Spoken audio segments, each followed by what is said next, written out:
Assalamualaikum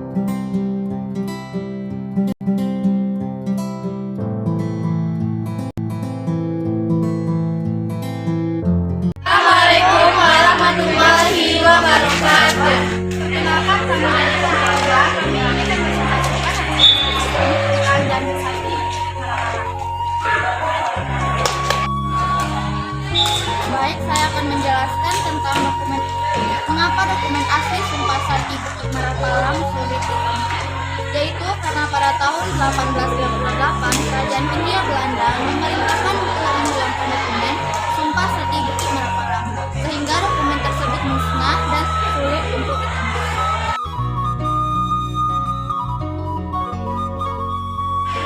Baik, selanjutnya saya akan menjelaskan tentang apa yang latar belakangi lahirnya Sumpah Sakti Bukit Marapalang.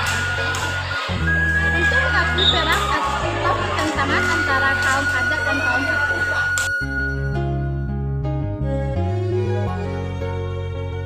Baik, di sini saya akan menjelaskan apa sanksi orang yang melanggar adat Minangkabau. Bagi siapapun yang melanggar adat Minangkabau akan dikenakan sanksi atau sumpah bisu kayu, lalu akan dapat bencana dari Allah yang tak dapat ditolak oleh siapapun.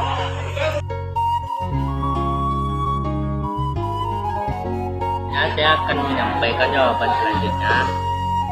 Menurutmu, apakah Sumpah Sakti tersebut masih berlaku di zaman sekarang ini? Menurut kami, Sumpah Sakti ini sudah tidak berlaku atau sudah tidak dipakai di zaman sekarang karena aturan-aturan baru demi Perda dan pemerintah pusat.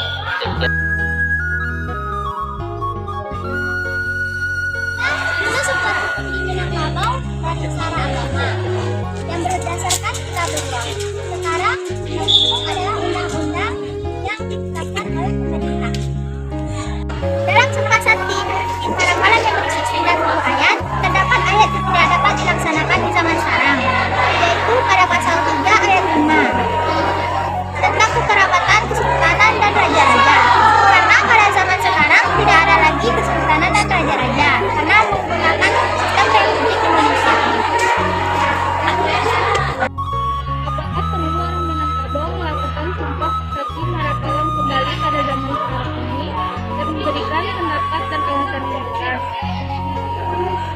Menurut kami, tidak menganggap perlu adanya Sumpah Sakti bagi masyarakat Minangkabau di zaman sekarang. Ini karena Sumpah Sakti merupakan budaya yang sudah tidak relevan lagi dengan perkembangan zaman dan lingkungan masyarakat saat ini.